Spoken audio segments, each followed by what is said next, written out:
The 2023 Chevrolet Corvette, facelift rumored with fewer physical buttons. Say what you want to say about the mid-engine Corvette. Now, from uneven stitchings on the dashboard, passenger side, paint issues, dual clutch transaxle and isn't filled with transmission fluid, to the brim on the assembly line, all these small problems can be forgiven because the Stingray clearly thrones over any other $60,000 plus sports car. It is just straight out freaking amazing. Now, waiting for General Motors to offer more details about the 2022 model year, which is going to bring forward new color options for the exterior, all new Z06 with the flat plane crank shaft V8. The rumor mill has already started to spew hearsay about the mid-engine refresh for the 2023, I want to say the mid-cycle refresh for the 2023 model year. Now, coming courtesy of the mid-engine Corvette forum, an excerpt from the 2021 April issue of Motor Trend raises more questions than answers. Now, under the Motor Trend Confidential section, the automotive publication understands that facelift was originally planned for the 2025 model. General Motors has reportedly advanced the facelift of 2023, which really happens to the automotive industry, and the redesign will include a few interior changes. Now, insiders say that the interior redesign aimed at, among other things, fixing the array of buttons, switches cascading down the buttress, as you can see here. Right side of the center console has survived the superior critiquers, I would say. I know I can already guess that what you're thinking, and you might be right. Why does General Motors want a watered down, a well-laid interior and deleting the physical controls?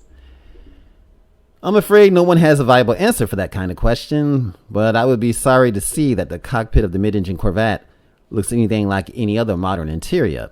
It's bold, it's functional, it's plush, and the cabin of the C8 needs redundant controls because they're easier to use than finding through the infotainment system and buttons. So we like the buttons. And who wants to find everything in the infotainment system? You don't have that time when you're driving down the road, or through the canyons and having fun.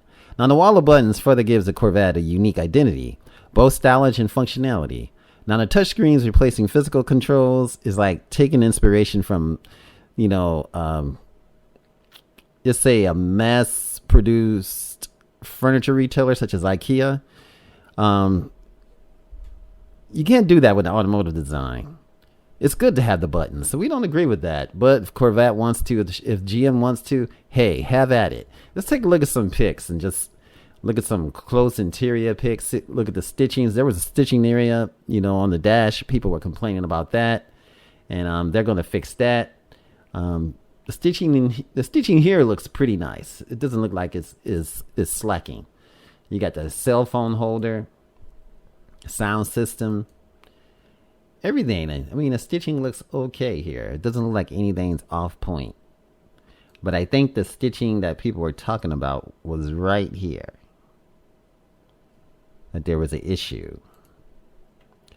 But this interior to me looks quite awesome, folks. Quite awesome. I tell you, if my money was right, I probably still wouldn't have one because they're on back order. And a lot of people who are buying these Corvettes are paying way over sticker.